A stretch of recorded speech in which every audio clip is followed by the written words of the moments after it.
I'm Amy, sex educator, sex and relationship coach, and sex shop owner. And I'm April, VP of an international high-end pleasure products company and boss queen sex toy mogul. We're best friends who make our own rules about who we are as sexual beings. With everything from how to be a badass in the bedroom to top tips for bringing your relationship to the next level, we have something just for you. So sit back, relax, and enjoy the show. Don't forget to head on over to our website at shamelesssex.com for more. And for 15% off of some of our favorite sex toys, use coupon code SHAMELESSPP in all caps at purepleasureshop.com. You are listening to a pleasure podcast. For more from our sex podcast collective, visit pleasurepodcasts.com. Hello, everyone. This is your bonus episode of the Shameless Sex Podcast. This means it's ad-free. We try to do one a month for you because we love you, and we also need ads in our other episodes, but sometimes we like to do something nice for our listeners because you are the best. We have the best listeners.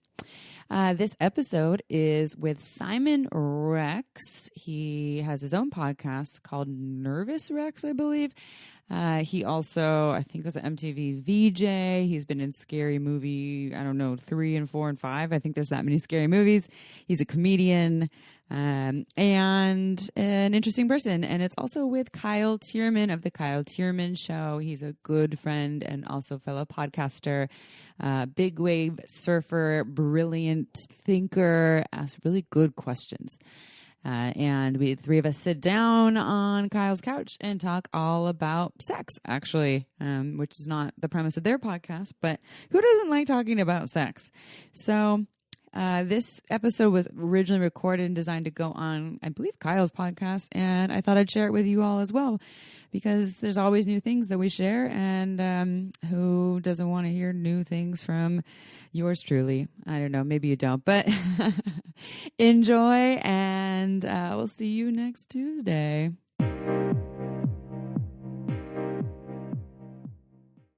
Yeah, guys. So I'm reading The War of Art, Uh-huh. and here's a passage from it. Resistance and sex. Sometimes resistance takes the form of sex, or an obsessive preoccupation with sex. Why sex? Because sex provides immediate and powerful gratification. When someone sleeps with us, we feel validated and approved of, even loved. Resistance gets a big kick out of that. It knows it has distracted us with a cheap, easy fix and kept us from doing our work. Of course, not all sex is a manifestation of resistance. In my experience, you can tell by the measure of hollowness you feel afterward. The more empty you feel, the more certain you can be that your true motivation was not love or even lust, but resistance. It goes without saying that this principle applies to drugs, shopping, masturbation, TV, gossip, alcohol, and the consumption of all products containing fat, sugar, salt, or chocolate. Unless it's dark chocolate mixed with my glorious mud water right Why here. were you only looking at her when you read that? I wanted some. Sorry. You want some eye candy. Yeah, I mean, I loved that.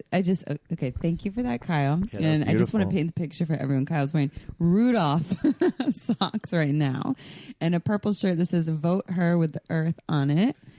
Some Patagonia shorts like you just went for a run, and you just read some powerful shit. Well, we did just have a little exercise. We did Santa Monica. What's it called? I mean, Santa Cruz movement is Santa the Cruz Ito movement. Portal method.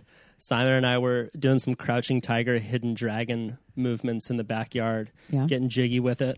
It was great, and then we meditated to Sam Harris, who has a boring voice, so he was putting me out. Yeah. Now, let's go backwards a little bit to that poem. I relate to the empty. I always said sometimes when I had sex with someone, I felt like an empty chocolate Easter bunny. You know those ones that are empty inside, yeah. like you're all stoked, and then you get it, and then it's like crumbles, and there's nothing inside. I felt that after having sex before, and I was like, this sucks. Like it's almost like the same feeling when.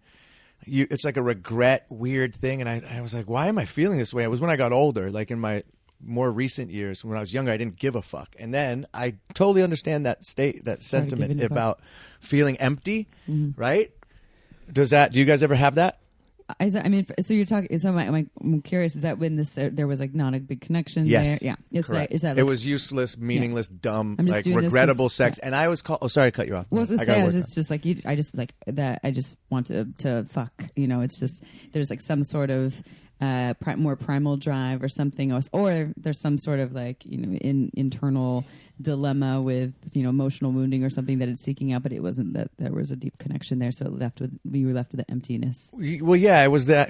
It was like, yeah, I wanted like empty, meaningless sex, and I got it, and then I didn't like it afterwards. It's still empty. Yeah, it's strange. I think it was just coming with like again. I think it was just I got older, and it was just like, oh, that wasn't worth it. Now I just like that was. My friend coined this term, and I've heard it more recently phrased differently, but POD, post-orgasm disgust, where after you have an orgasm, you're like, fuck, get me out of here. Why do I do this? Who is this person? And then it's also called post-nut clarity. So after you nut, you're clear. And I listen to these girls' podcasts, and they're like, listen, ladies, when your guy when he's finished and he's quiet and weird, like, don't take it personal. It's what guys do. They get introverted. They're like, it's just normal. I was like, yeah, you're right. And even to the more of that, to that effect, I suffered from current orgasm disgust, where as I was having an orgasm with somebody, I was like, wasn't worth it. I couldn't even enjoy the 7 seconds I worked to get. Wasn't worth it. Yeah. Why did I do this? I couldn't even enjoy it anymore. So that's like, just me being fucked. Yeah. Or it's also like getting drunk. Like the more, the older you get when you get drunk, like the less you can enjoy it while it's happening. Yeah. At least for me. For me, it's a lot of it's about like, just presence. Like I remember when I was younger and just trying to get laid as much as I could in high school. Spread the seed. I remember thinking like I'd be fucking and being like, yeah, like this is cool. But like it was like me, future me thinking about present me and the situation. You said you were not being it's present. like it was almost like doing a hike for the selfie at the top or something like that. So yeah, it wasn't a present thing. It was more like thinking about the future and how awesome I look with all the chicks that I've banged, and then later on down the road it was but I want to become like a samurai with it. I want to learn about multiple orgasms as a man. Like I feel like that's a worthy pursuit. Wait, you mean you as a man having multiple orgasms? Yeah, like I've only had that once in my life. Really? Yeah. How'd it happen? In Hawaii. Maybe it was the climate and the energy there, but I had an orgasm, and then they just drank their tea at the same time, their coffee, their mud water. They're like, tell me more. Yeah, dude, tell. We're getting all... No, I had an orgasm, and then she kept going, and I just had another one back to back. Never had that once in my life. That was the only time. So anyway, that's all the whole story. Two back to back, yeah. And you know what's funny? I just thought of that story because as we were out back meditating, and I was noticing like the Santa Cruz breeze on my face, and the sun, and the ducks quacking in the background, and the siren in the distance, I was like, oh, this breeze feels like the best breeze I ever felt in my life, which was when I had the double orgasm and I was like laid out, and this Hawaiian breeze just like crept up my nuts across my body. And I was like, that was the best breeze I've ever felt. I always remembered it. I think context, it has so much to do. There's so many components or so many things that contribute to the experience, at least for me in my orgasmic process. And it would be everything from the environment to the energy to, my hormones to how I'm arriving here, and, what kind of sleep did I have and what kind of food did I eat, and what was the connection like with that person that I'm with, yesterday, and what is it like right now? All of it contributes to it all feeds into it, and that's me. I think I have myself as kind of a complicated sexual being. I'm like a really a challenging, safe to crack, to figure out, and I need all these little things to go into that place. And so when I've had multi-orgasmic experiences, it's this experience of like, is this one 15-minute orgasm, or is there like 80 orgasms happening in 15 minutes, but I'm just somewhere else? Well, women have multiple orgasms. It's more strange for a man to, right? Isn't that? It's more so like my understanding of it. So if you think of of male sexuality, right, is that before you went through puberty and you were able to actually ejaculate, you could still have orgasms. You see like young kids are masturbating on that like 5 with their teddy bears. You told me that, and I remembered having that happen before I could ejaculate. You could have orgasms, and you weren't ejaculating, but you could probably have multiple orgasms still. You could have them because there wasn't. My brother had a Girls of Tahiti calendar Ooh. that I stole from him, and I knew what jerking off was, but I couldn't do it at the time. But I remember having orgasms. Yeah. And so my understanding is that it's the ejaculation that's getting in your way of making it so that you need this refractory period to rest before you can go have an orgasm or have an ejaculation again. It's that expelling of that energy, because it's such a big process. It's a lot of energy for you. That's why you go in that sleepy world of introspection after the orgasm. He looks like he's really thinking. Yeah, I am. Yeah. No, I'm just trying not to interrupt. I have so many thoughts. Yeah, I go heard ahead. that you can do a male version of a Kegel to help with I'm doing them right multiple now. orgasms. Yeah. Are you? Doing you're them supposed right to do now. 400 a day. That's what I was doing. His pelvis is like... Your cock's going up and down the pants. Well, that's what they teach in, and this isn't my, I teach a lot of sex ed stuff, and I do teach some light tantra 101 classes, and so this, but I wouldn't say that I'm an extreme expert in this, but my understanding of that is, and there's great books on this, is Multi-Orgasmic Man, which is from a Taoist perspective, and then there's wonderful tantra books, like Urban Tantra is one of my favorite tantra books, and they teach something, yes, I forgot which one it's from, but they call it the big draw, and it's essentially, they use a wave analogy, actually, that if you're riding on a wave, and your orgasm and ejaculation is when you actually go over the top. You can't just come back over there, right? You already went over the top. So it's when you're actually coming up to the back of the wave, but before you get over the top, you kind of hang out there at that place instead of going over the top. So I like to use the number system for my orgasms. I'm also a very heady person. So if a 10 is like orgasm, I had a full orgasm, and 0 is I'm just starting to get aroused. I often, in my sexual experience, I often hang out at like an 8 or 9 for a long time. But to get me to a 10, it takes a lot to get me there. But I can hang on an 8 or 9 for like an hour. Wow. And it's amazing. It's absolutely amazing. That's skills. That's skills. So I think, but for the multi-orgasmic man, you would be at the 8 or 9, and the 9 might be too far because it might bring you too close to going over the top. So maybe you're at the 8. Yeah, then you're like, oh shit, I went over, and then that's Went over the wave. yeah, oops. But if you're at the 8, and then you do what you're talking about, this Kegel exercise, this Kegel, but you inhale and you actually tighten the pelvic floor, and you inhale, deep inhalation through your nose, up the spine. Some You're Kundalini shit. It's Kundalini. Like you're pulling the energy from your genitals in through your body to your head instead of keeping it in your genitals, and then you exhale it out of your mouth. There's this circular breath combined with the Kegels, and the tightening and the pulling that is supposed to can help you to expand the orgasm and then potentially go into multi-orgasmic states without ejaculating. And that is the Cliff Notes version. I just ejaculated. Podcast is over. He's tired now. I'm at Nate. Yeah. I want to get there. Life goals. Do you guys hang out at 8? What is your sexual response like? I think most men aren't.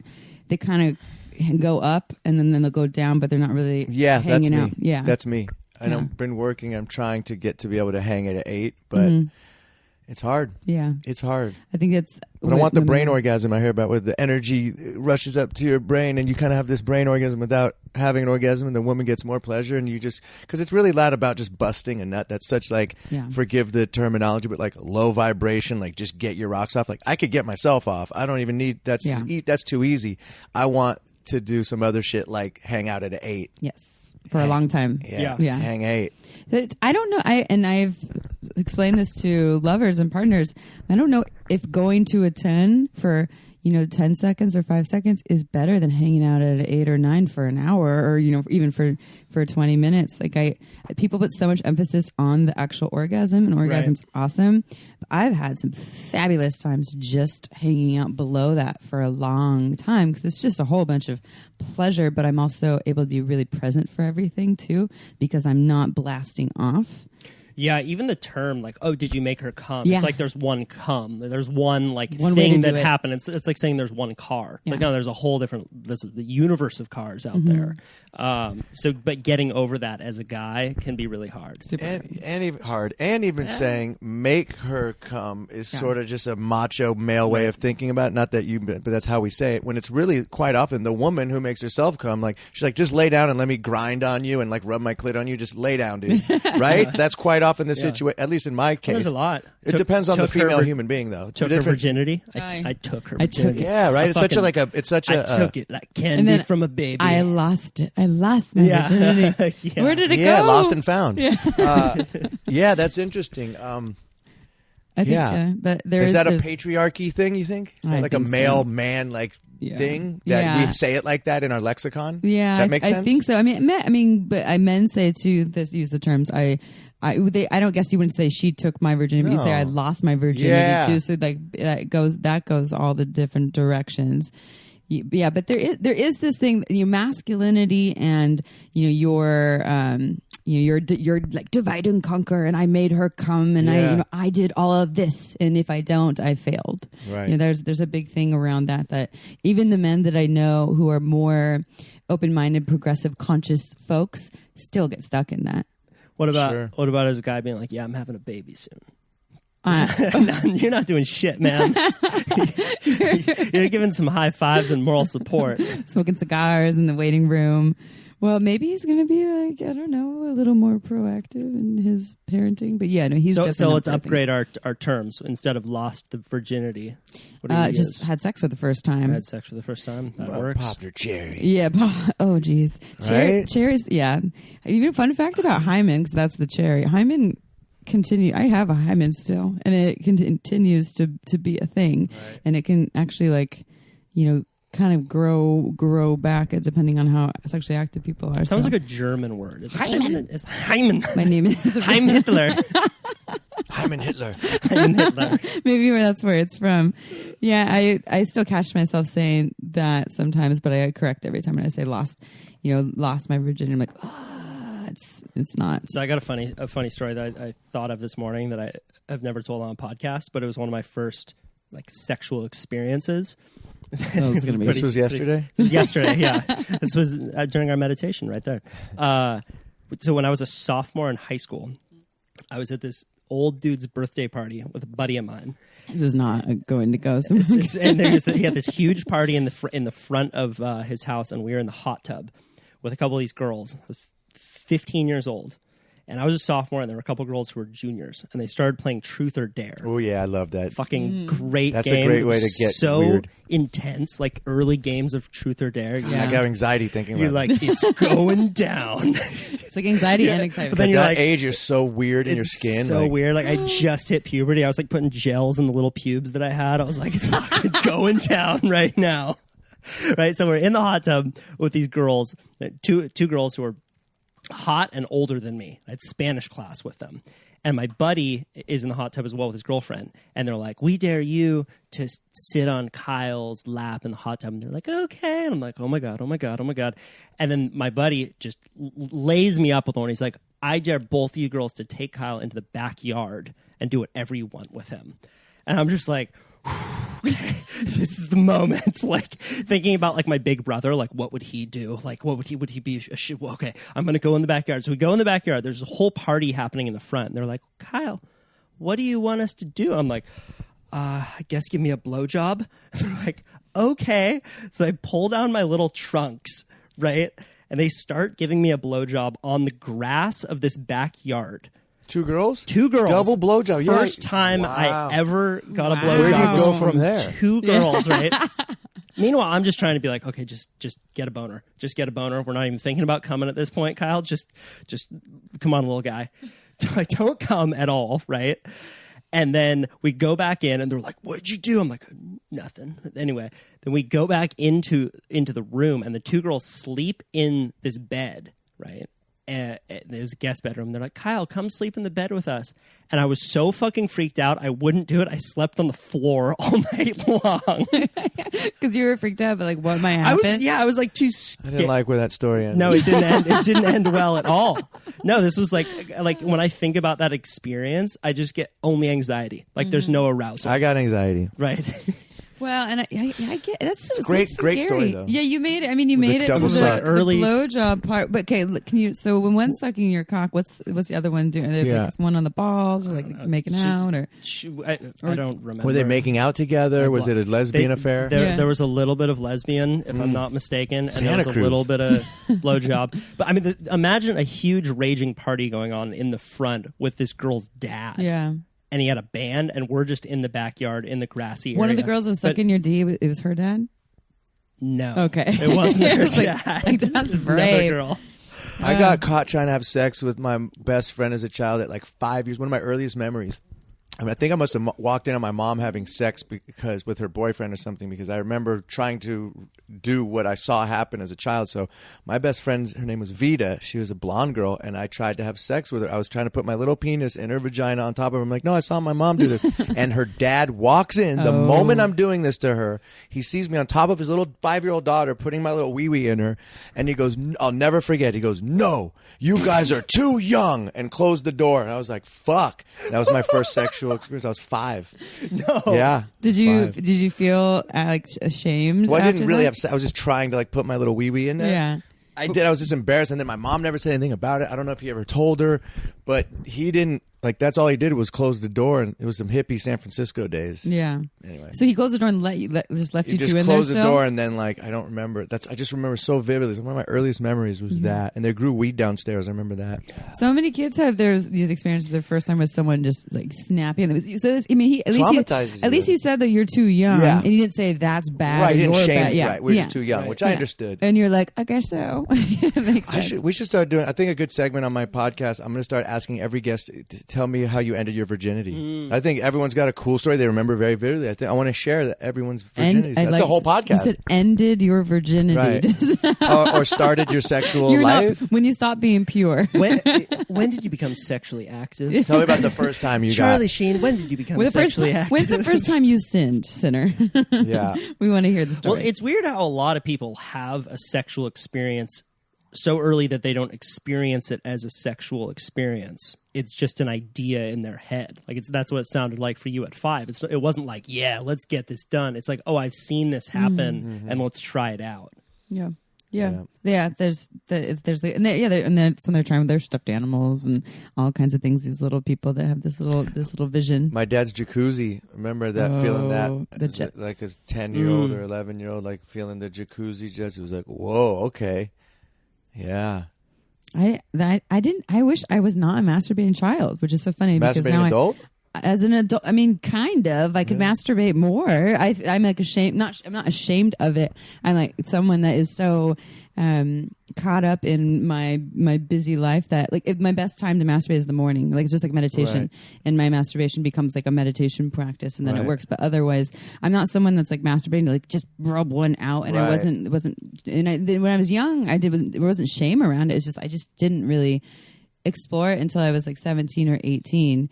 And so I do believe that that it's a really healthy thing. Like had I explored it more as a younger person, I think it'd be a lot easier for me to like access my orgasms. I don't think because it's not the easiest process for me to access, and my body's always changing. And Right. so I think it's really healthy. I'm like, I wish I was that kid that was totally wanking my teddy bear. Amy, Yeah. teach us about wet dreams.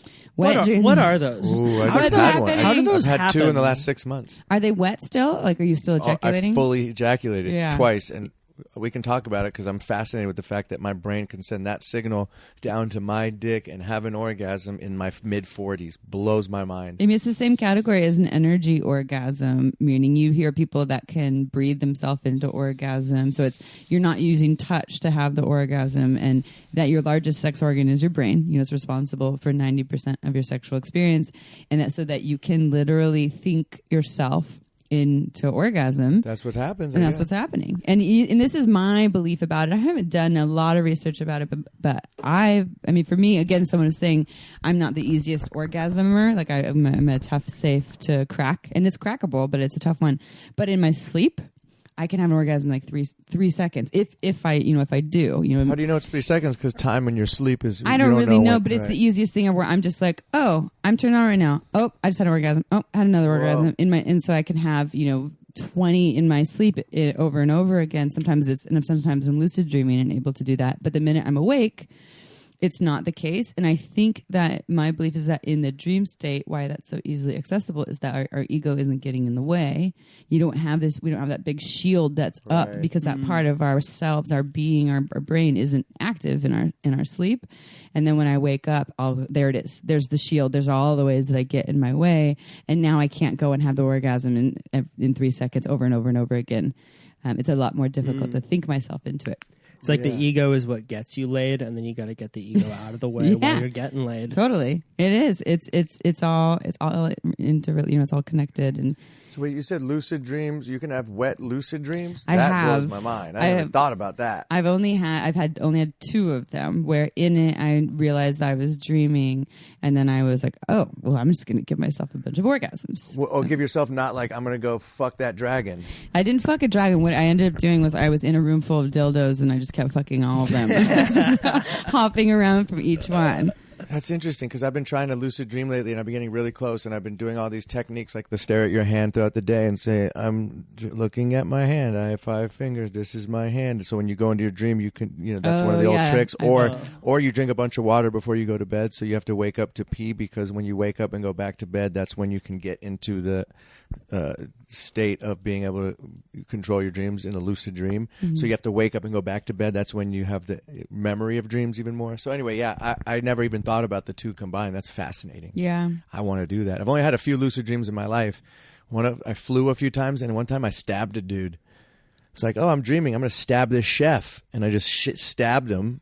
And he was just bleeding, looking at me like, what am I doing? I'm like, I hope this is a dream. Oh, my God. And then I woke up and I came. Yeah, and then I woke up, cum everywhere. And then there was cum everywhere. I don't know why I told you that lucid dream, but yeah, only a few lucid dreams. It's very rare for me. The only lucid dreams I've had, actually, no, I had a flying one too, but was related to sex. I've only had a couple, and it wasn't trying to do it; it just happened that way. So yeah, it's cool. And it was awesome. It was magical. But yeah, I want to do that. Yeah. Simon, so when did you lose your virginity? I was 15 years old, and her name was Cynthia Danley. If you're listening, Cynthia, thank you. And it was funny because she was this hot chick that, can I say chick anymore? This beautiful human that went to my high school and then left and then came back. And everybody's like, oh, who's going to hook up with Cynthia? And she dated me and my friend, and he had a party at his house. She had dated both of us. So she comes back to a party at his house, and she chose me, so I had sex with her in his bed. Oh. And he didn't like that, so when I asked for a condom, he opened the door and he threw it at her. The rubber. And then I had horrible sex, because it's never good the first time. Yeah, I was going to say, did anyone have really good sex the first time? Yeah. And the second time was really good. Yeah. Because it wasn't a condom. Condoms. The technology behind it is still. And the environmental impacts as well of condoms. That's why I've never tried them. That's why you've never tried them? Yeah. Mm-hmm. I bike to work and don't use condoms. All the time. Doing my part. Yeah. Don't use toilet paper, use paper towel. Well, as a newly single person, I'm back in the game of using condoms. And I'm like, oh, yeah, I forgot about this. What are the best condoms out there? I mean, size makes a difference, right? So in terms of for the penis owner, and so like to know what size works for you. If you have like a girthier or bigger head, then you want something that's girthier or bigger condom. But I'm a big fan of Lifestyle Skin. They're non-latex. They are polyisoprene, and so it isn't. I mean, yes, latex allergies are really common, but the actual material feels really nice. And for the condom wearer, from what I've heard, is very comfortable. But condoms in general, they really. I mean, I'm all about them for safer sex. When people haven't been tested, I don't know, testing status of partners, then I'm going to rock a condom. And I fucking hate them. Like, they're so obnoxious. I can feel the way they actually are irritating my skin. Like, I can feel the way they kind of irritate my pussy a little bit in terms of the friction. No matter how much lube we use, no matter how slow we go, I don't have a latex allergy. It's limited, the technology that we have. But I mean, it's better than, just spreading the seed and opening the doors for all the terrible shit that can happen. But and also then just the energetic exchange of the skin on skin. Now there is a barrier there. Talk about like empty, and I don't think it can lead to empty sex, but I do feel like there's just this small way that it is getting in the way of a deeper connection. is lit like this little layer. Yeah, I agree. Do they still make condoms out of sheepskin? Yeah. They're really expensive, though. Yeah, they are. They're like $6 a piece or something like that. And they don't protect against STIs, STDs. It's only for pregnancy. And they're like kind of like a little sheepskin bag. I think it has a drawstring. What's on an the bottom. STI? That's what the new way that we call. We don't really say STDs anymore because most of them are infections. Not so diseases. it's STIs, Oh, sexually transmitted infection. But I still throw Right. STD because that's what people know. Right. Yeah. Yeah, I'm already thinking about my next hunting trip. I'm gonna go hunt some sheep. Yeah, and then you're gonna make some bags, Making wallets and condoms out of it. Yeah, they're worth some monies. I mean, I haven't even used one of those yet. Wow, that's crazy. Were those the earliest condoms? Do you know about the history of I don't know. birth control? Prophylactics. You're What's talking what's prophylactics are condoms are like the barriers. Oh. I don't know the history of them. That would be interesting to know about, like when they came about during the venereal disease days. Yeah. When people used to call it VD. When did the plastics industry get involved? Yeah, the plastic. Yeah, I'm not sure, but the sheepskin. There's a way. Well, there was, that's like, what is it, Don Juan or Casanova or something had a specific birth control method that had to do with a lemon. Don't quote me on this, everyone, but there's been, some older ideas and ways that people have utilized various natural ingredients as birth control. Wait, my mind's running wild with this lemon here. We need to look it up because I just heard something about it that there's, so I can't be quoted That on it. lemon was used as birth control? As some sort I'm of. just going to Google earliest birth control. Yeah, you can look up early. I don't know if this is earliest, but you can look it up that there's. And I'm just using this as an example that there are natural. Or I know people that use neem oil. That is like a natural oil that does not taste or smell good, but they use that as a natural birth control. Still, to this day, plenty of hippies are rocking that. And then there's a lot of stuff out there that people are getting creative. Here we go. Earliest birth control is from 1550 BCE. The Egyptian papyrus was use of honey, acacia leaves, and lint to be placed in the vagina to block sperm. It's a barrier. Acacia is what is high in DMT. Yeah. People use acacia and ayahuasca vine, and they mix it together, and that's what they make ayahuasca out of. Yeah, there's a lot of different. Yeah, well, it's one of the leaves that they'll. Silphium. What's silphium? Was used in Greece. Silphium. They honey. That sounds like instant yeast infection. I don't know if I want that. I'm opposite. Yeah, the most effective form of birth control, though, is abstinence. Well, teaching women to read, because half of all births are unwanted, and when literacy rates go up in a lot of these developing countries, women will then choose not to have as many babies, and the birth rate goes way, way down. I believe that. The oldest condoms discovered to date were recovered in the ruins of Dudley Castle in England and are dated back to 1640. They were made of animal gut and were most likely used to prevent the spread of sexually transmitted diseases during the English Civil War. Casanova, living in the 18th century Italy, described the use of lambskin covering to prevent pregnancy. However, condoms only became widely available in the 20th century. There you go. 20th century. Something about lemon. It might be Don Juan. Someone who's rocking a lemon. I don't know much about it, what it is, but it's animal gut. See, there you go. Back to the animal products. Oh, so they use like the lining intestines. of probably intestines. Yeah, makes sense. That would make sense. Do you know that sheep intestines? This makes a ton of sense. Are what you make a lot of sausage casings out of. And it holds. So you get a long sheep intestine. There's a phallic symbol. Yep, and I made sausage recently that I gave to you. Yes, we did. Out of the pork, and then you get sheep intestines, and you put it over this sausage grinder, and then it comes out just like a big dick, and then you twist it, and that's what you make the sausage links out of. Someone's eating sausage right now as we record. I love sausage. I love sausage, but they're thinking of big dick as they bite into it. And it makes perfect sense. That makes perfect sense. Amy, as you have become the sexual powerhouse that you have you noticed any kind of repression or censoring around your work? There's a ton of it. In a lot of ways. One, we've been getting kicked off Instagram like once every 3 months for talking about sex. Yeah, you can have all the pictures of all the booties twerking, and that's fine. But we talk something. I would say something about like masturbation. We use the word masturbation, and we'll lose our Instagram, and we'll get it back. Wow. Yeah. Facebook, Instagram hates. They're hating on sex. There's a lot of censoring going around sexual content. And so that is one of the modalities. Someone that we flags it, then they take it down. Then they take it down, and they're like, I forgot what happened recently, but they said we were trying to sell sex. We got it back, but it's a whole deal. So there's that piece, which is kind of it is frustrating because it is one of the bigger ways that we can get the message out there in.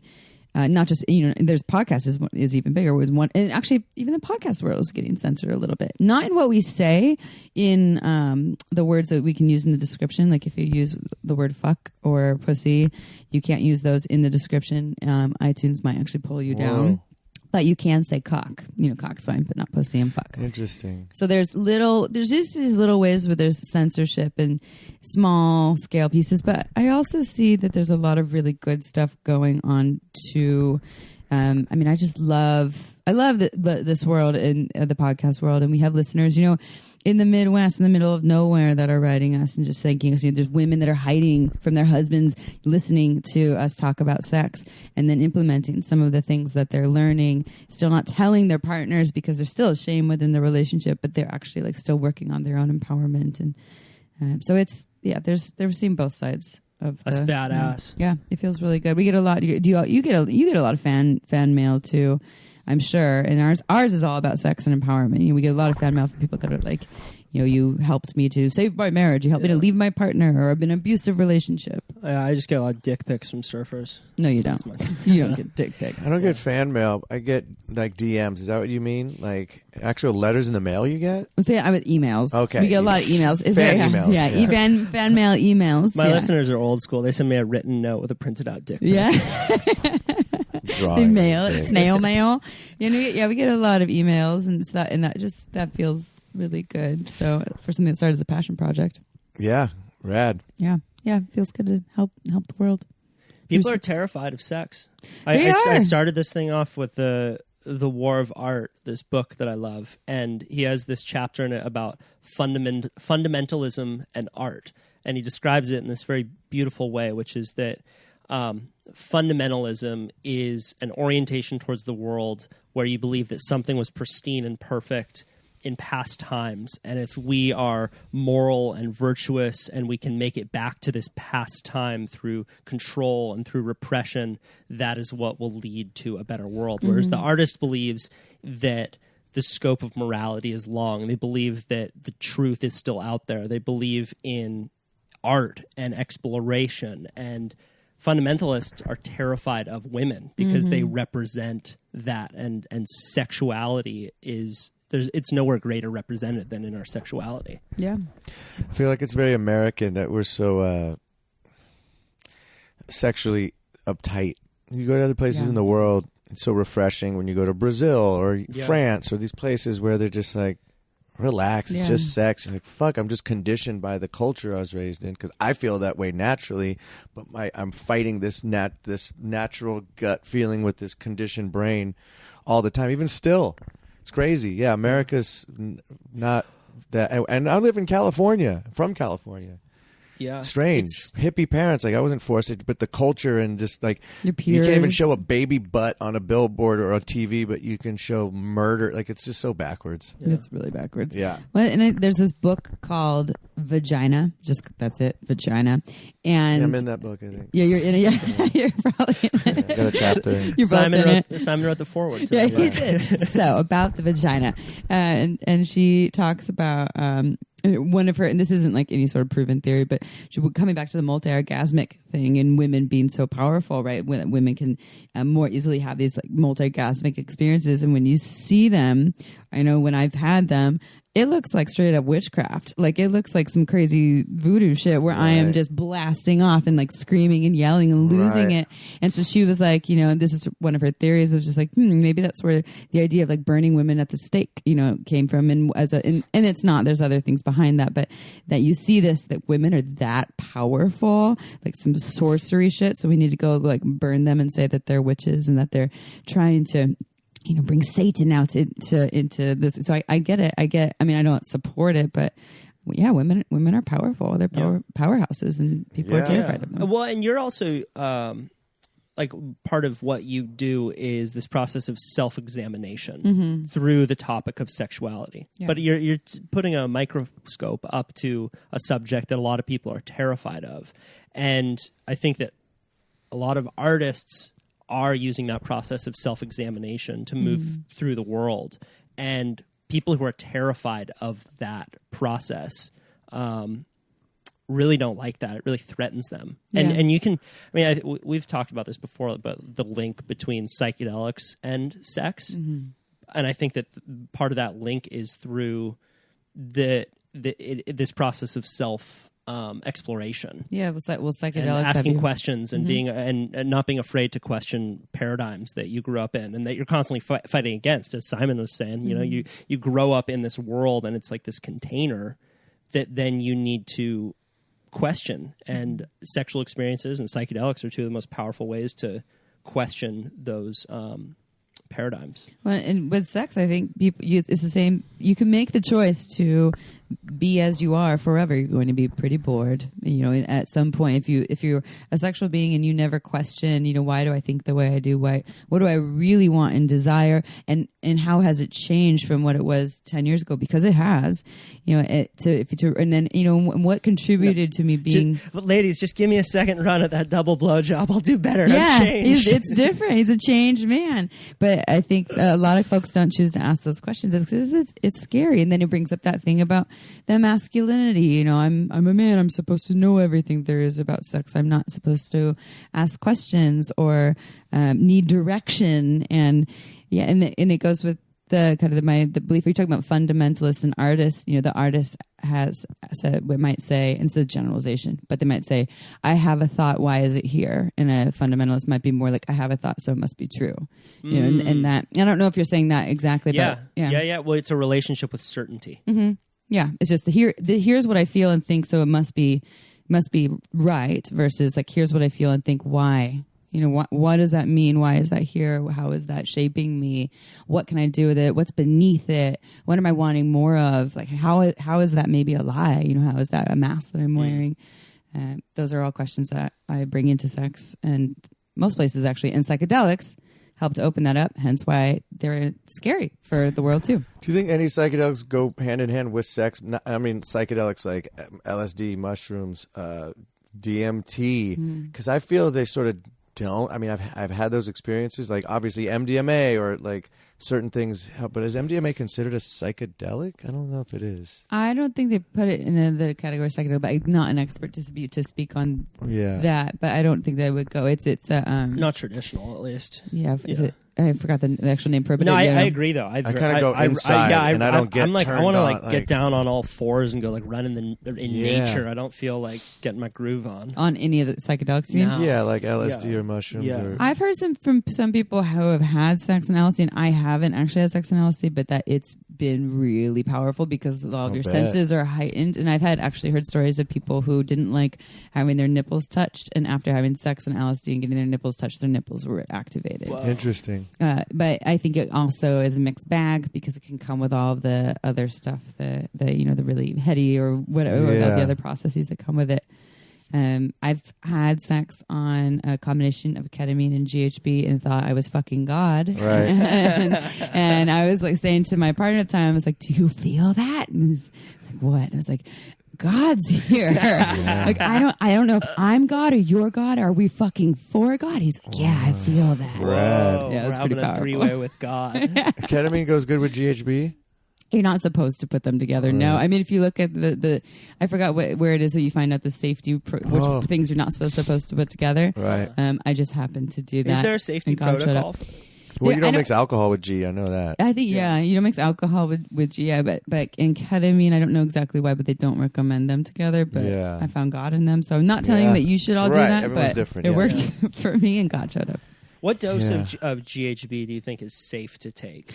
I think it depends on a lot of things. Again, not an expert in this, but for me, as someone who likes GHB, and for people who don't know what this is, and I can't really, it's GABA something. Can't tell you. Go look it up. But it's an illegal substance. It's a liquid. It's really easy to take too much of it, and the recommended dosage is, from what I know, is anywhere between 3 to 5 milliliters. So that's not a lot.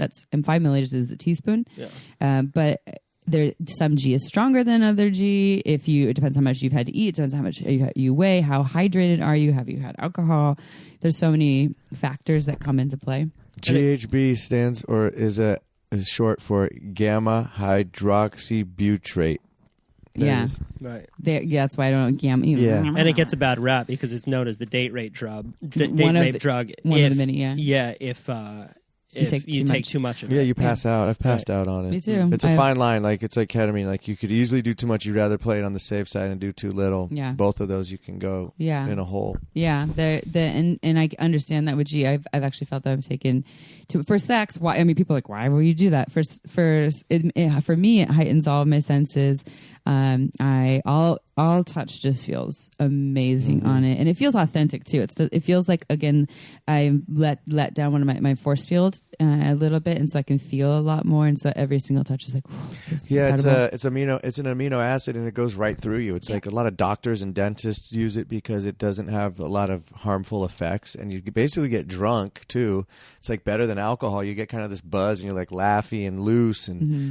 But your body processes it better than alcohol. Yeah, it's way naturally better. metabolized, so you just have a great sleep and you wake up. It's endogenous. You have it in your body. So, but it's just easy to go overboard on it, and I felt that with it too when I've taken a little too much, and I felt like, oh, I'm not breathing as much as I probably should. Like, my heart is moving really slowly, so I can see why it's dangerous. It'd be so great if drugs were decriminalized and you could have the choice of like, all right, cool, we're going to go downtown and we're going to have like some kombucha and maybe a little bit of GHB and like going to check out this elixir. Like, I would never drink alcohol again. Yeah. It's not a good drug. It's not good to fuck on. Nope. And it just makes me angry and less confident in myself. Yeah.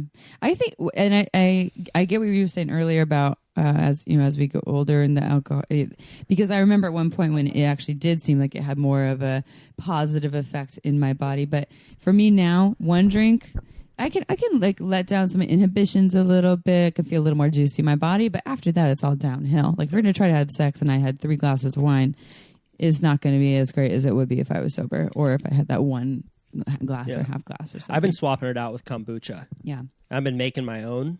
With alcohol in it? Kombucha has a certain amount of alcohol in it. You put a bunch of sugar in it and it ferments. Right. That's why there's that silly law that you need to be 21 to get certain kombucha, but you'd need to drink like way more than your body could handle to actually get drunk on it. But it naturally has a little bit of alcohol in it. But the point I was making is that it's been a good habitual switch for me. If I'm feeling at the end of the day like I want a drink, just to switch to some kombucha. So you gave up the beer and you moved to the booch. Yeah. Big time. Yeah, that feels good. Yeah. I'm a big fan of MDMA. I've been having some MDMA like sexual experiences. But one thing that's kind of funny is that like more times than not, it won't even lead to sex. Yeah. Like, it'll just be like, let's just talk for a couple hours and hug it out. Yeah, let's just pet each other. Can you orgasm on MDMA? Have you tried? I've heard from a lot of folks that it's hard to orgasm on MDMA, especially penis owners. Yeah, no, I can, but you need to have MDMA that's not mixed with speed. Yeah, it's the speed that's in the way of the yeah, I've had bad experiences. I remember like one of my first times ever having what I thought was like, oh, it's MDMA. It was like one of these red pressed pills from the fucking devil, and I was at Burning Man, and someone gave me 2 of them. I'm like, sweet, all right, I'm gonna take ecstasy and melt my face off, and my heart just started going like dush, dush, dush, and I'm like, oh boy, this isn't good.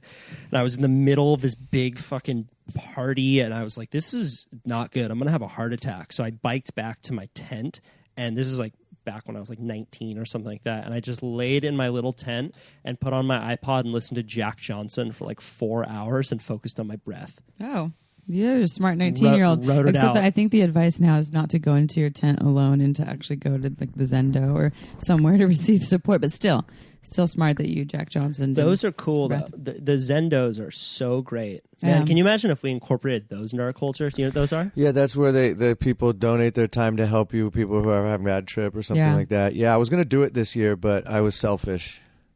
It's it's a big choice. I haven't gotten there yet, but I was thinking about, okay, I'm going to do one day at the Zendo Project and go help, and I just got anyone lost. Can go do the training, or I don't know if anyone can, but they have the training that you go to, and then you can go and like contribute some time.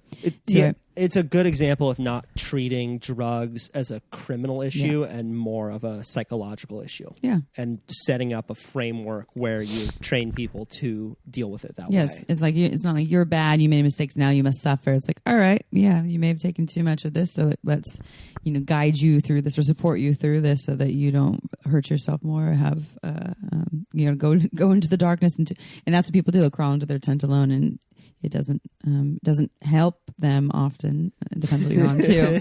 Unless you're Kyle and you have Jack Johnson, you know how to focus. He's jacked as Johnson. You're jacked as Johnson. He's in Hawaii. Yeah, well, that would be awesome if we had that in this world, though. If you just were downtown and you had taken too much of something, and you're like, oh, I can just go to the Zendo and be supported through this. Yeah, that's what legalizing drugs would have.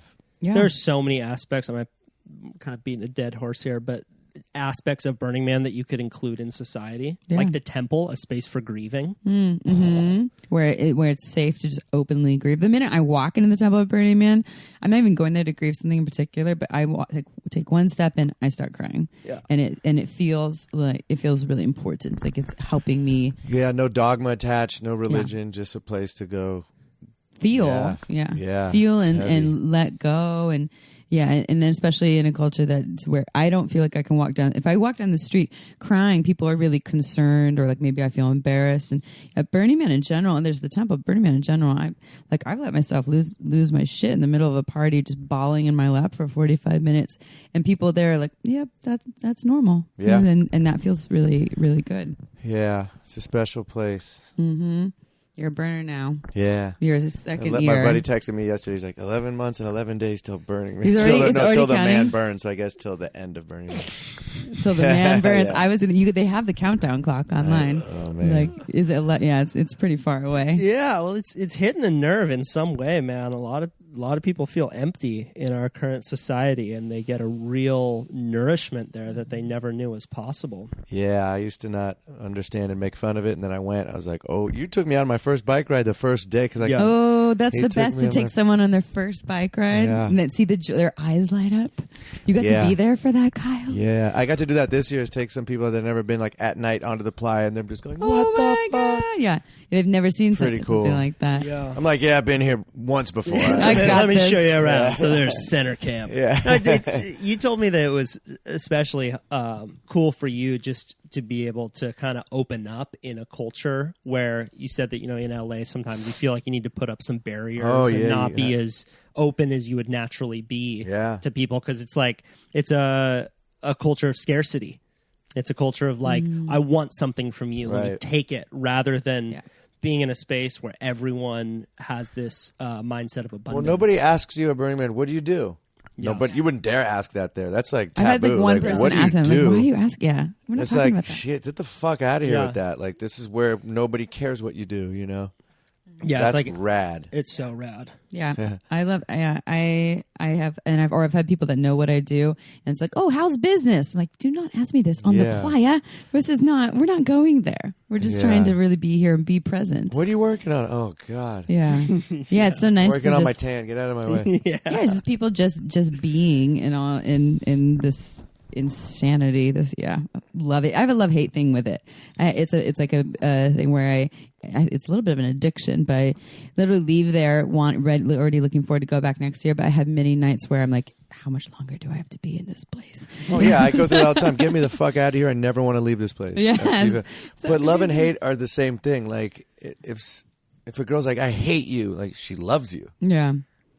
I feel something for you. Right. Yeah. If they ignore you, that's the worst thing that could happen. Not like, I hate you, you fucking asshole, and you're like, oh, she loves me. Yeah. It's when they just ignore you, that's what's more painful. So I think love and hate are not the opposite. Same with art too, right? Like you'd rather come out with a song that gets a bunch of hate rather than feel something. It feels something then if get no ignored, one gives a shit. With anything. Yeah. I it's like everything under a magnifying glass, right? Because I think in this everyday life out here, I do the same thing. Like, I love this and I hate this, but it's not as extreme. And Burning Man's like the extreme version of that. And then I thought of also this. I have someone who I'm not going to share their personal information, but who recently told me that they're having an affair with their 20-year marriage, and they have 2 kids. Actually, 10-year marriage, and they have 2 kids. No, say their name. Come on. I'm not going to say their name.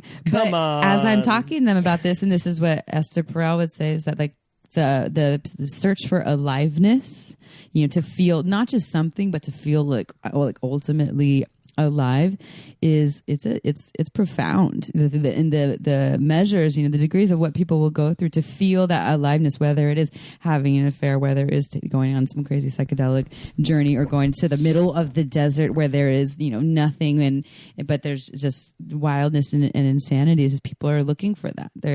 They're wanting to really feel like their ultimate essence of being this alive being, and it's really limited to how they can go there. Do you think that that's in search of knowing more about themselves, or do you think that that's kind of like over intellectualizing it?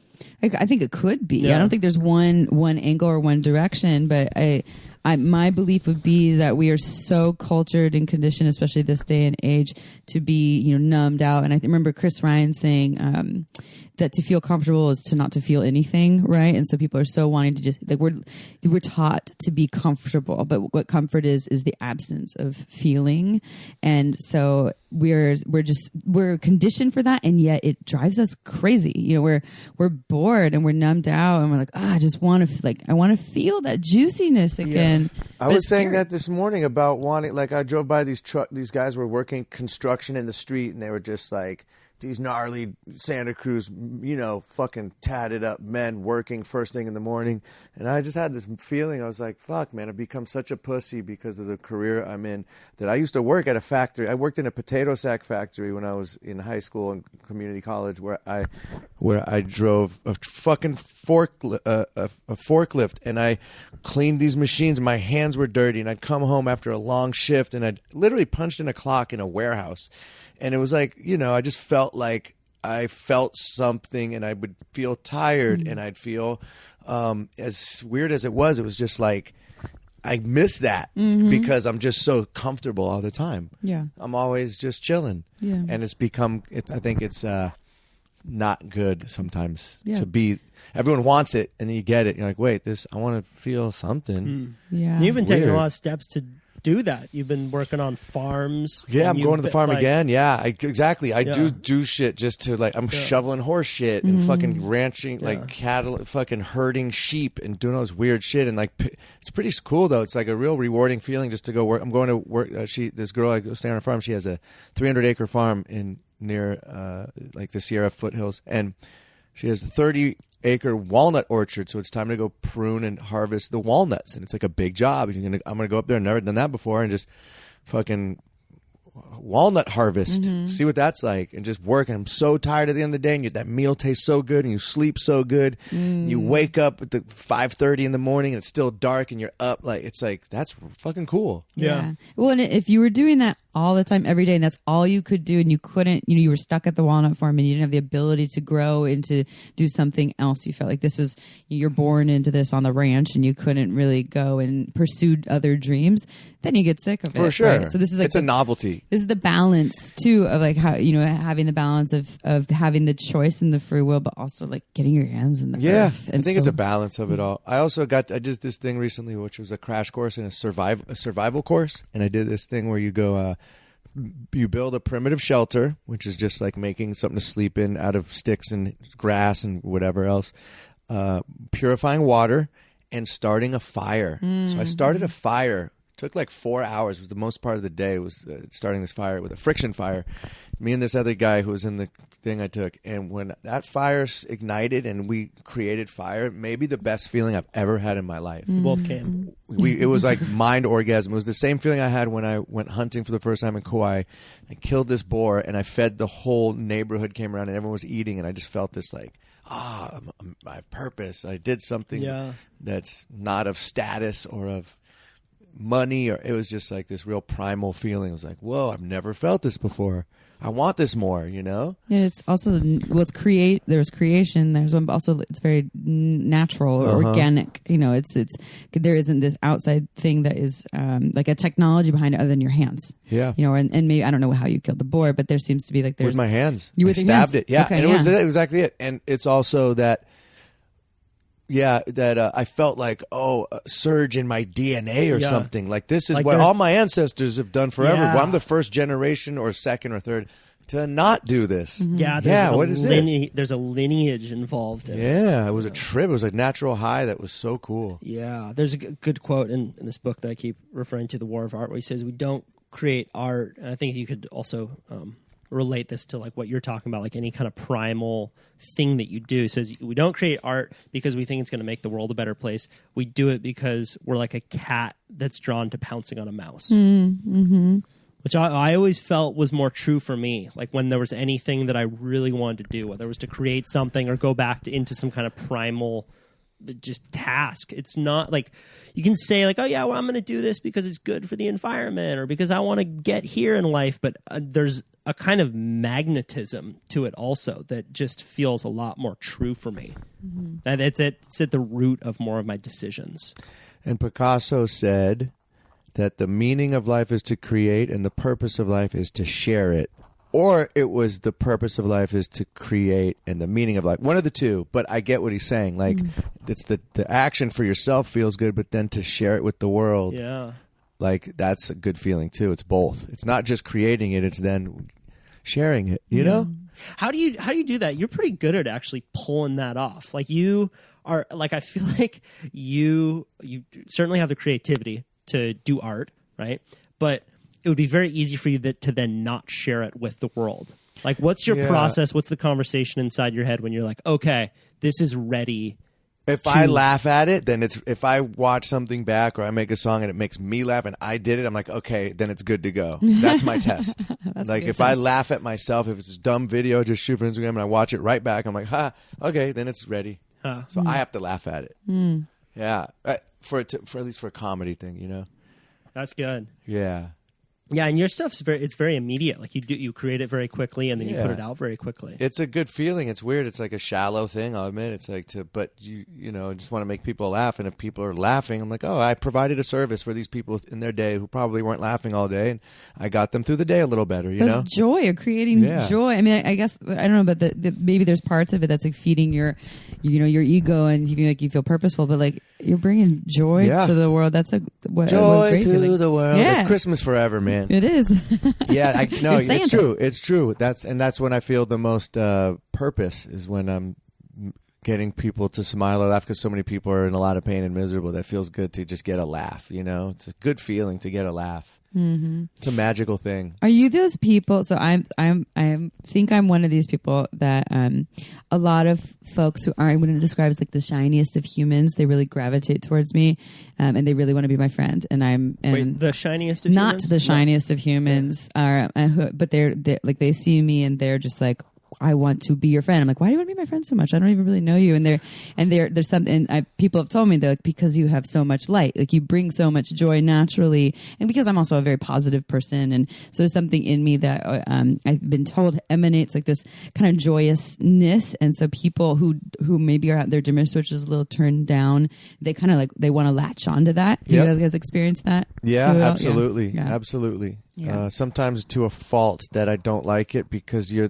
responsible for like being the provider, and it could be draining as fuck, because like I'm a nice person and then you want to help everyone and you can't, and sometimes it's energy vampires will get you, and they drain me like fucking crazy. Then I become reclusive and antisocial, which isn't the way you're supposed to be, and that's what we were talking about.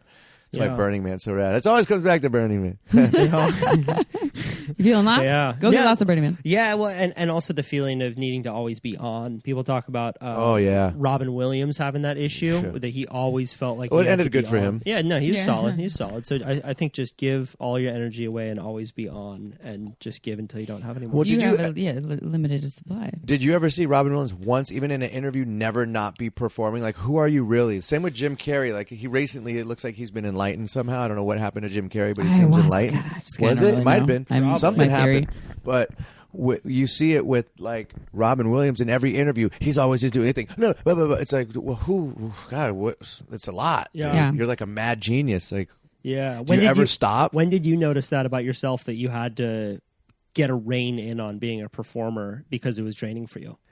When did I notice it? I don't know. That's a good question. I don't know if it was just one moment. I think it's just the way I've always been. But like, I'm able to, like right now, I'm not performing. You know. Yeah. That's what I'm saying. Robin Williams, on any interview, he's just always just going 100 miles an hour and doing a song and dance. It's like, whoa, that's gnarly. So it's not like that. I guess there's maybe layers to it or degrees of how, but yeah.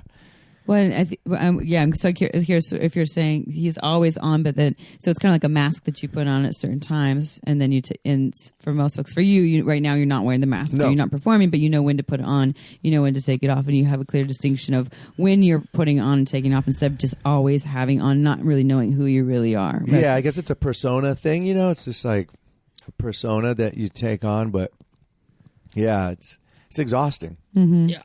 I do that with I notice that with humor because I have the ability to be very sarcastic and playful and silly and crack jokes, but I have to watch it because I'm like, when am I doing that to avoid being real? Right. You know, when am I doing it to avoid authentic connection? Right. And I'll have these like silly, playful things. It will come out in very serious moments, sometimes like the most sacred of moments, and I just like want to crack a joke. And Totally. I'm uncomfortable. Right. And so to watch the mask, that mask. Yeah. You know, when is it I authentic? do that a lot. Yeah. I'm always looking for the joke.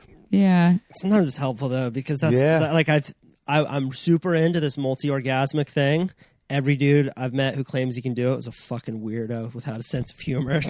Who are you talking about? Just people like the overly serious, ultra spirituals. We're going to talk about life and purpose. And you're like, fucking get over yourself. Yeah, exactly. Come on. Yeah. Settle. That's and that's add a Settle. little play in there too. Yeah, a little bit of both. I don't really trust a lot of folks who are just all serious all the time. Yeah. Give me the turmeric, save the charged crystals. Well, it's like Sam Harris we were talking about. Like Chris Ryan's like, does he ever laugh?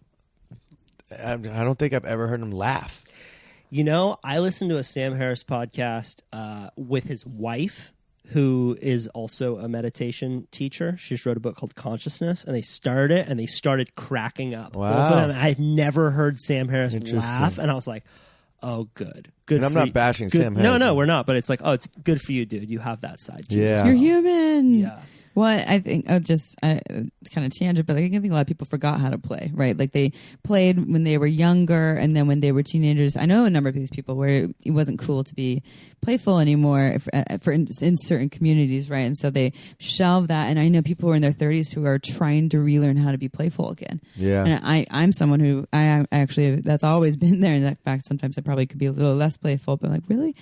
You forgot that. You forgot how to add that in there. So I'm wondering if that's maybe something for Sam Harris too. Did you forget how to play? Well, and not to keep quoting. Sam. Well, Chris Ryan again, who I always quote because he's just such a smart guy in our life, and he knows how to play. Well, he does, and he's just said, dude, I always was around the smartest people, and I always want to be the smartest person in the room. And he's like, I'd rather hang out with people like you, Simon, who are silly and funny and laugh. He's like, I want to be around that, not around like the serious intellectual. He's like, I did that. It's not fun, you know? Yeah. Which, that's a good compliment, I think. Yeah, it's a great Because compliment. he's the smartest guy I know, besides Kyle. Kyle's a pretty smart guy. He's like, I was doing a podcast with a super smart dude named Peter Attia. He's this doctor and also has a lot of interesting thoughts on life and philosophy. And he said, you know, if I think too much about my legacy, I miss my entire life. And when you get too serious about what your mark's going to be and how you're going to be remembered, you miss the whole thing. Yeah. You miss the whole fucking thing. Whereas if you can be a little funny, it's like, you know, you tell a joke and then it's out. It's into the world and it's gone. Yeah. And then it's on to the next moment. It's a very strange just tempo to move through life with. do you two feel like you're concerned with your legacy? Like, do you have a lot of thought and energy going into your legacy? I don't give a fuck. I know. I don't really give a fuck I about think my I already legacy. did it. Like, honestly, like I look back, I think I peaked early. Like I did these funny movies that are forever going to be in the culture that people still come up. They're like, dude, Scary Movie was so funny. Like you made my whole, like, I think I already did that. So I don't care. Like I interviewed Tupac. I was in these big studio movies. I was on so I feel like I already kind of left whatever mark that most people will never even get to say they did. So I'm kind of in the clear now. So the pressure's off to leave a mark of what I did.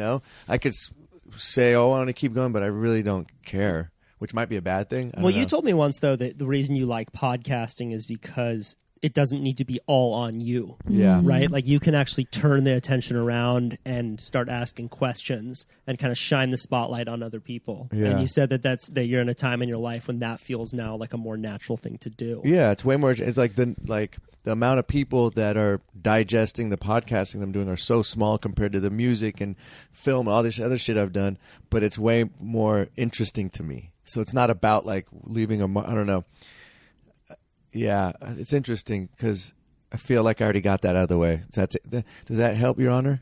Yes. I get that. I can't say that I don't give a fuck at all, but I don't think I'm driven by the idea of the memories of how people are going to think about me and what but I creation is big for me. I am driven by that, and I love the feeling that I get from creation, but it isn't I created this and what other people think based on what I created. But I mean, I can't say it's not that's probably there a little bit. I'm not that pure. Right. But yeah, legacies. Well, like what about kids? Like some people are like, oh, I got to have kids and pass on my name. Like I don't really feel that's like I have that ingrained in me to do that. Really, I would want to have kids selfishly to experience it, but not to carry on the name of my family. Mm-hmm. Seems like I was a whoopsie. I wasn't even supposed to be born. I found that out. I took acid with my dad recently. You just found out you weren't supposed to be born? Well, I kind of already knew, but then me and my dad took acid together, which was crazy, and he was telling me all this shit I didn't know. And yeah, one of the things that I already kind of knew this was, but I think half the population probably wasn't supposed to happen. So that doesn't make me feel anything at all, really. You know what I'm saying? Like most people most aren't planned from their parents. It just happened and they had the kid. But yeah, my dad was telling me all this crazy shit. We took LSD together and it was heavy. And he was telling me all this shit about like his dad, my grandpa that I never met, was like a spiritual leader who created this place in Colorado that he was like the cult leader of, and he just slept with all the women. And crazy. All this shit I had no idea. He's like, your uncle was gay, he committed suicide, we have depression in our family, and I'm on acid. You didn't know any of these things? Nope. Wow. Hey, were you close with your dad? Nope. No. Okay, so you are close with your dad now? Closer. Yeah, much closer then. Yeah, what inspired you to take LSD together? He asked me to send him some in the mail, so I did. And it was really funny is the next day after I mailed him LSD, no lie, I heard this on a podcast. What's his name? Duncan Trussell said on his intro of his podcast, the day after I mailed my dad LSD. And he said in his funny voice, and some guy just went to jail for selling LSD to his dad, and they both went to jail in different states. And I was like, fuck. What? I wouldn't have sent my dad that, Anyway, that didn't happen. We didn't get arrested. And sorry, kiddo. And my dad, I was on tour on the East Coast. He lives in North Carolina, and I had a day off, so I went from Charlotte to Asheville, where he lives. And he's like, "Do you want to do some of that acid you sent me?" And I was like, "No." And I was like, "Oh, all right." And we dosed. It was trippy. Wow. That's a big dive. It's like, whoa, I came out of your dick. No, I came out of your balls. What's going on? And then he's telling you all the family secrets. Yeah, he was just telling me stuff that it was trip. I could tell he wanted to tell me all this. It was just weird. I don't know how I got to that, but what were we talking about? We were talking about most kids being whoops. Not planned. Part of legacies. Yeah, legacies. Yeah, but now you are part of the legacy. Yeah. That whoops and result. Are you have multiple? Are you an only child, brothers and sisters? I'm a multiple orgasm. No, multiple. only child. You have multiple only orgasms? child. Okay, only child. Oh, so you are the legacy. What's that? You are the legacy. I The guess. pressure is on, Simon. Yeah. I'm ready for it. That's what I'm saying. Like, I don't feel that's... Like, no, fuck it. Yeah.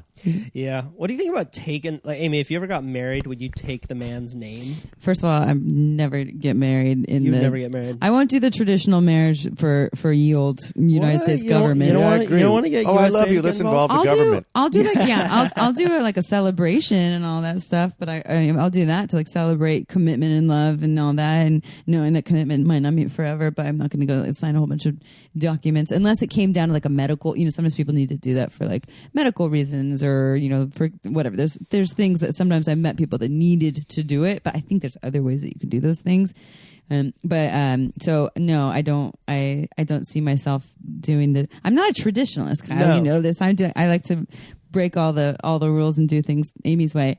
But no, so I wouldn't take someone's last name. I love my name. Amy Baldwin's a fucking great name. Yeah, it's a great name. I'm not changing that name. Even though their Baldwin legacy is kind of done and I don't need to pass it on to future generations. And the generations above me have a whole bunch of family feuds. So the legacy to me is kind of silly and bullshit, but I like my name and I don't want to make things complicated. Yeah, it's a good name. Yeah. Well, when you were born 1,000 years ago, you wanted to spread your seed. You wanted to grow your family name. It was You were born 1,000 years ago? I was. Yeah, that's why I'm so You were, smart. me too. For That's why I'm Yeah. so smart. Yeah. Yeah. I saw these cold plunges in the morning. Well, wasn't marriage really made for like Business. rich elite families to stay together and not Yeah. for the poor people? And now like it's like Yeah. wasn't it, it we're wasn't going to for keep this love. family. Yeah, Yeah. it's It was a business arrangement. It was. I don't know. Yeah, Yeah. but for a long time, the mindset of culture has been domination. It's been legacy. It's been growth. And we've really adopted that legacy from, let's have a big family to Yeah. let's build a corporation and keep making it bigger. Whereas now we're at this time when we're bumping up against all of these limits. Mm-hmm. And I think that it's really healthy to question, like, wait, why is it that we want to continue to dominate? Why do I want to have kids? Maybe it's for the wrong reasons. Maybe it's just for ego, and maybe it's fucking up the world. Terrence McKenna had he had a psychedelic trip, and he asked the mushroom, "How do we save the planet?" And the mushroom said, "Every couple has one child. That's how we save the planet." Not multiple, just the people that have 5 children. Yeah. Mm-hmm. Well, yeah, I totally understand that. And I also wanted to say, I don't hate on people who get married, by the way. People, if you want to get married, then you can get married. It's just not a thing for me. And a lot of the people that I know that are 40 years old and are unhappy are people that chose the traditional route and never questioned it. It was, I was told I should get married and buy the house and have the job that pays a good amount of money and have the children. And now I feel empty and lost and confused because I don't know if this is me. And this isn't everyone, but a lot of, I see this often. And it's just that people are buying into the idea and the of how things should go, as opposed to asking themselves, like, well, who am I and how do I want to do it? And then they're having too many kids and they're fucking. I feel like it's starting to be more of what you're talking about than ever, though. People are starting to question the narrative and really say, well, is this, look how many people are getting divorced and unhappy and like in their job and miserable and like, yeah, it seems that there's a shift happening a little bit more. A lot of people are living in vans that don't need to, including myself. I don't live in one, but I got one and I get it. I'm like, oh, this nomad life's amazing. I could live in this van and be happier than the dude with the mansion on the hill. Yeah. Genuinely happier. Mm-hmm. Square footage doesn't make you happy. I learned that one. Never been married, but I bought and sold a house and I made some money and all that shit. But really, it was more stress than it was like. There was always something going wrong. A roof, the plumbing, it was just stress. It's a stressor. The second your friend invites you to go on an adventure and you say, oh, I can't, I got to clean the garage, I got to move my shit around, you've lost. Mm-hmm. Yeah. Mm-hmm. Yeah. And again, I think people just get caught up in that idea. Except for the people, you ever see the people that really thrive in the consumerist they love it. mindset? Like the people that were fucking built for this paradigm. And you're like, whoa, dude, you kind of freak me out. It's not, there's the idea that it should be for everyone and it really isn't. Everyone's different. Why aren't we asking these questions? Right. Like, what do I uniquely want instead of this painting this picture that this is what everyone should want, especially what Americans should want. Yeah. Yeah. There's this idea that it's something along the lines of any belief you hold too tightly will destroy you. Mm-hmm. So it doesn't mean that some stuff is bad. Have some stuff. Doesn't mean that some money is bad. It's Yeah. just don't hold that idea too tightly. Yeah, It's I want to change my beliefs actually because I'm stuck in these beliefs that I've had forever. And actually, one of them is being fuck marriage, and maybe I shouldn't say that. Yeah. Maybe I should be more open to it, and maybe there's like a happy medium where it's like you said, like, oh, I want to have a party with my friends and share love, but maybe I don't want to involve the government. I don't know. Yeah. Your own way. I don't believe in God. Like, well, Yeah. maybe there is a God and I don't know. So instead of being atheist, I'm agnostic now. Yeah. Like, I'm trying to change my core beliefs because then I'm just as stuck as someone who's like, no, God, Yeah.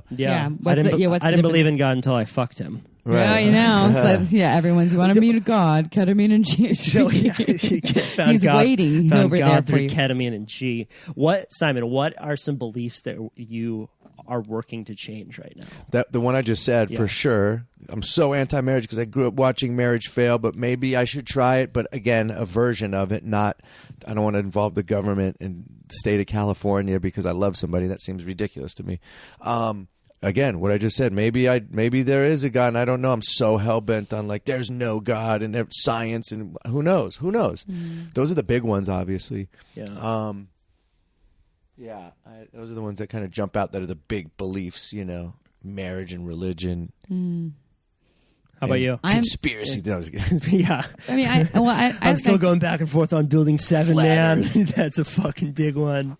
I like just staying open to the fact that everything's always changing. So whatever I've firmly believed about myself to be true, I'm just constantly reminding myself to stay open that can change. That could change tomorrow. It could change in 10 years and it may never change. But just to know that I'm constantly shifting. The world is constantly shifting. So whatever I think or believe, and it's just my experiences keep showing me. I also was an atheist. I was like, when you die, it's just nothing. There's just nothing. We don't know what that is because we never experienced nothing. And then I experienced, energetic vortexes with other humans or psychedelics where I felt something bigger. And that has shifted. So, similar thing of just knowing that that's constantly going to shift. I might become an atheist again. Who knows? Right. Yeah. We put a lot of value on seeing things through. Like I had this childhood dream and it came to fruition, when a lot of times readjustment is the thing you should really be doing, not bearing down. Like the dreams of having a childhood dream is the dream of a child. Mm-hmm. Right. So shifting. Yeah, I wanted to be a fireman when I was 4. Right. But Things change. shifting that belief Different angle behooved you. Mm-hmm. Right. I wanted to be a teacher. But And I you just are. didn't know it was going to be about sex. You are. It's like, Right. oh, Mom, I want to teach about dildos when I grow up. Well, there's something though about knowing what you like. Like knowing there are certain things that you find you have a proclivity towards when you grow up. Like for me, I know like I love fish tacos. Fish tacos and a margarita for me is like the best thing ever. Yeah, fish tacos are never a bad idea. A They're margarita never could be, but it could be. fish tacos. But like that's one thing that I know about myself that I really like. I know that I like writing. Like that's something that I want to keep with me for my whole life. But I'm not too set on how that's gonna manifest. Mm-hmm. And I think that it's about like holding that belief, holding it, but not holding it too tightly. Right. Mm-hmm. Yeah, knowing that can shift too. When you said that, I used to love writing, but then when writing became part of work, then I stopped loving writing, and so I didn't hold the belief. Like you're saying, you're holding the belief, but not being set on it being just this happening in this one way. So I actually didn't even hold the belief. It became a new belief that I don't love writing, but actually deep down, I actually do. I just don't love having to do it in this one particular set way. Yeah. So there's a balance, right, between like being able to readjust and still having the discipline to sit down every day and do that thing, because it's not always easy. I was having this conversation with Chris one time, and he came up with one of his many fucking brilliant metaphors on the spot where he said, yeah, it's like holding sand in the palm of your hand. If you hold it too tightly, it slips through your fingers. Brilliant, Chris. Like, you fucking come up with that? He's like, yeah, just now. I'm like, you motherfucker. It just happened. Chris is, I was just gonna say something, but that one got me so good. You lost it like the sand. Yeah, he slipped through. He had the whole experience of it. Well, you've always, Simon, like your big one belief that you hold, maybe not too tightly, maybe it's just been healthy, is don't try. Yeah, like trying not to try. How do you keep an idea at a certain distance so you can still be playful with it? Yeah, that's a good one. I don't really know. I guess. That one's it. Well, that's Bukowski's tomb or grave says don't try. And at first I didn't understand what he meant with 2 boxing gloves. And I was like, what does he mean don't try? You got to try. And then I read a book called Trying Not to Try.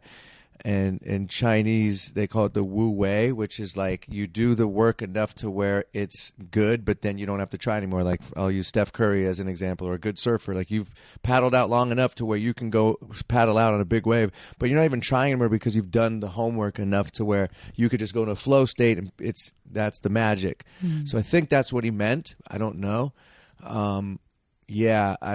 I just feel like it's a turnoff if like a girl comes up to you and she's trying too hard, or a job. It's just an unattractive qualities when people try too hard to impress you, or just like it's like relax, you know.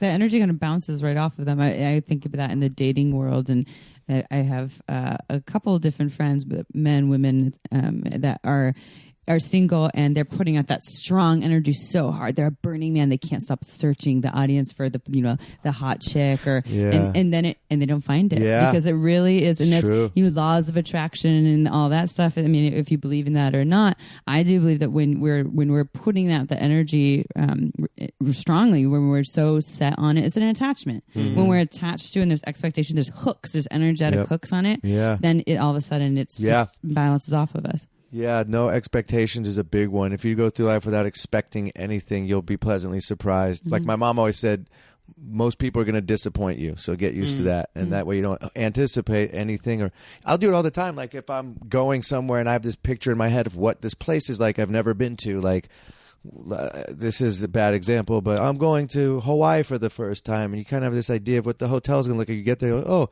completely abandon that vision. This is what it's like. Why did I even have to paint a picture of what it is? It's hard for me to not do that. I always project some image of what a person's going to be or what a place is going to be. It's just what's the point? I got a question for you, Simon. What advice would you give to a younger dude who's going out into the dating world? Because a lot of your music, it's a lot about partying. It's a lot about and you have a lot of young guys that listen to you. Right. Just be funny or be yourself. I don't know. It's kind of a boring answer, but like when you're trying too hard, a girl's going to feel that. Just don't try to be anything. Just like relax and make them laugh. Girls like to laugh. People like to laugh. Mm-hmm. Try to be funny, or don't try. Or don't try to. Yeah. Maybe some people aren't funny. I don't know. Tap into your authentic funniness, your authentic playfulness. Yeah, don't be too serious. Don't take anything too serious. Just lighten up. Yeah. People, even like sex, relax. It's just sex. Like, it's no big deal. And don't make the date like one of those interview dates. Like, go do something creative and adventurous and something that's more like, let's go try out this wild thing. And if it doesn't go well, it doesn't go on. So like, let's go to dinner and stare at each other across the table and interview ask each other questions. Then it's fair. Or a movie. What a horrible idea. Let's go to a movie and just sit there and stare at a screen awkwardly. Like, that's the worst. I mean, no one goes to the movies anymore, I don't think. But what are good dates, Amy? The good first dates? Yeah, what are good first dates? I think it depends on the context of like, if you've never, you were talking about like, because they're different, right? Yeah. Are you doing online dating where you've never met the person? Because then there's certain protocol on how you probably want to go about that so that you're not setting yourself up. Yeah, that's strange. That's like a whole new kind of game. World. Like it's like being funny, but being funny in text format. Yeah. And that's one of the things where you have the dating specialists who are giving advice on how people should frame their online profile. And they say for men to show, I think it's confidence. I think humor is one of them as well, and authenticity. I also add heart into it as one thing I would tell people as well. Heart, like show that you have feelings. Show that you actually aren't like some people like the stone cold bro. Yeah, right. But like actually show that you're actually a real human that can feel things, because a lot of women actually are looking for people who can show their feelings. But yeah, that changes the dating world. It's like we've never met. So I probably don't want to go on the 4-hour wild adventure, some like crazy hike out in the woods to the magical river with a stranger who it might not feel good. I might want to actually go meet you for a cup of coffee or go for a walk on West Cliff and only commit to the 45 minutes. Cup of GHB. I'm a big fan of the coffee, not the meal. GHB and kombucha. The coffee. Let's just see if this feels how this feels if we've never met, because there's something to be said about text energy versus actually being in front of the person. For sure. Entirely different. Jokes don't translate as well. You can't hear the tone. Like you got to use an emoji afterwards to diffuse it. Like you could say something that they're like, "How do you take it?" But if you put on like a smirky face after, they'll be like, "Oh, he's kidding," as opposed to like, "Oh, he just said." What did he mean by that? Yeah. Yes, he's such an asshole. Emoji is the great diffuser. But we did on Shameless Sex. We did an episode with this woman Dixie De La Tour, and she has the BAWDY storytelling podcast, which is like sex stories and erotic storytelling. And I called this episode the best dating advice you will ever hear, because it's very simple. So that's exactly what she said. Like, don't take it so seriously. Don't make it a boring interview. That's too much pressure for everyone. Like, go say, you know what? let's go do this illegal thing. Let's go like climb this crazy bridge that's illegal and we're not supposed to do it, and just see what happens and how we handle some crazy shit to see. Let's do some illegal and shit. to Let's look, do anal in Saudi Arabia. Or it doesn't have to be illegal, but she said, like, look at dating as part of your story, and so that you don't get set on being really perfect or really good, and that if it doesn't go well, it's just part of your life story. Like, well, that was fucking weird. And so you make choices along those lines. Like, what would be an interesting choice right now to add to the excitement of my life story, and then how can we explore it together? And if it doesn't go well, then thanks for being part of my story. Bye. See you later. I can't stop thinking about fish tacos. I'm hungry. We can wrap this up very soon. Are you making me tacos? Fuck yeah. Let's do it. Let's do it. It's one of the great benefits. Yeah, that was of a good living in talk, Michigan, guys. right? Yeah. It was a good talk. Good. I came, I saw, and I kicked your ass. Yep.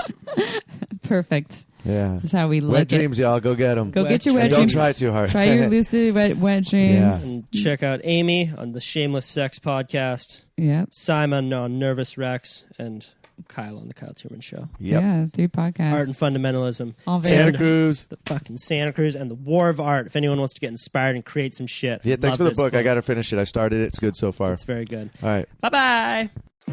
Don't forget to head on over to our website at shamelesssex.com for more. And for 15% off of some of our favorite sex toys, use coupon code SHAMELESSPP in all caps at purepleasureshop.com.